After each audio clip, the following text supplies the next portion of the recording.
ഇന്നൊരു ഇൻ്റർവ്യൂ കണ്ടു. മാധവ് സുരേഷും അംഗമട്ടഹാസം മൂവിയിലെ പ്രൊഡ്യൂസറും ആയ നമ്മുടെ അനിൽ കുമാർജിയുടെ ഇൻ്റർവ്യൂ. ഇവിടെ നമ്മളിപ്പോൾ ഇന്ത്യയിൽ മാത്രമേ നമ്മൾ ഈ മൂവി റിലീസ് ചെയ്തിട്ടുള്ളൂ. അപ്പോൾ കുവൈറ്റിലിരുന്നും കൊണ്ട് ഈ മൂവി ഖത്തറിലിരുന്നും കൊണ്ട് ഒരു യൂട്യൂബർ മൂവി കണ്ടുവെന്നും ഇത് വളരെ മോശം മൂവിയാണെന്നും, അത് കുഴപ്പമില്ല, അത് ഓരോരുത്തരുടെ ഒപ്പീനിയൻ. പക്ഷെ കാണാതെ പറയുന്നത് എങ്ങനെയാണ്?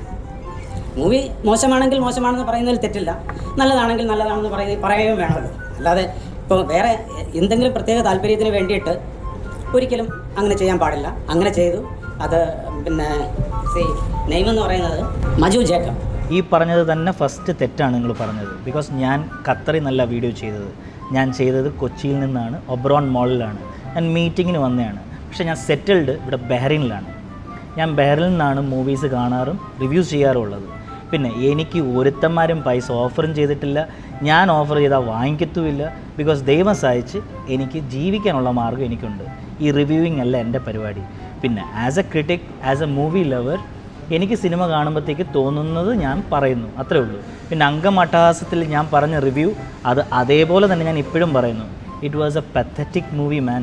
ഓക്കെ, മജു ജേക്കബ് എന്ന് പറയുന്നത് ഖത്തറിലിരുന്നുകൊണ്ട് മൂവി കഴിഞ്ഞ ഉടനെ പിന്നെ ഇത് സ്റ്റോറി ഫുൾ പറയുക, പിന്നെ ഇത് ഇന്ന ക്യാരക്ടർ ഇന്നത് ചെയ്തു, ഇന്ന ക്യാരക്ടർ ഇന്നത് ചെയ്തു എന്നൊക്കെ പറഞ്ഞിട്ട് പിന്നെ ഇത് റിവ്യൂസ് ഇടുക. അപ്പോൾ അത്തരത്തിൽ ഒരുപാട് സാമ്പത്തിക നഷ്ടം എനിക്കുണ്ടായി. അപ്പോൾ ഇതിൻ്റെ ഏറ്റവും വലിയ രസം എന്താണെന്ന് വെച്ച് കഴിഞ്ഞാൽ ഇതെൻ്റെ രണ്ടാമത്തെ മൂവി. പിന്നെ മാധവൻ്റെ ഈ ഒരു വീഡിയോ ഒന്ന് കണ്ടുപോയിക്കേ. ആബ്സല്യൂട്ട്ലി. അത് രാഷ്ട്രീയ വിഷയമാണോ പറഞ്ഞത്?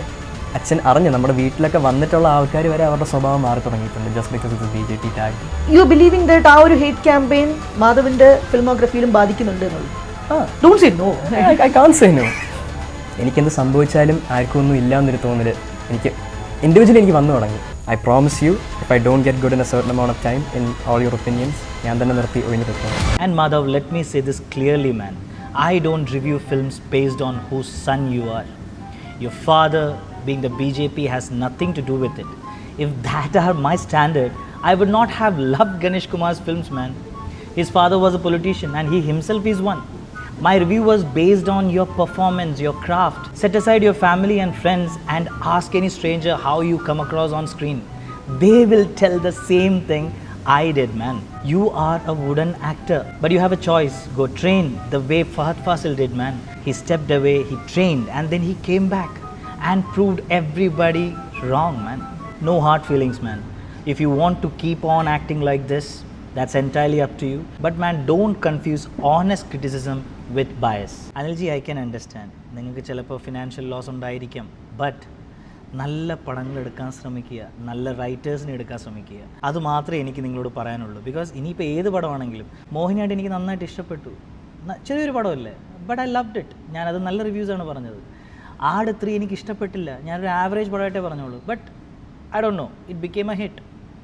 പിന്നെ അതേപോലെ തന്നെ നമ്മുടെ ദൃശ്യം 3 എനിക്കൊരു ആവറേജ് പടമായിട്ടേ തോന്നുള്ളൂ. You see, many people love it. It's your choice, Anilji, which movies you should choose, which script you should choose. It's up to you.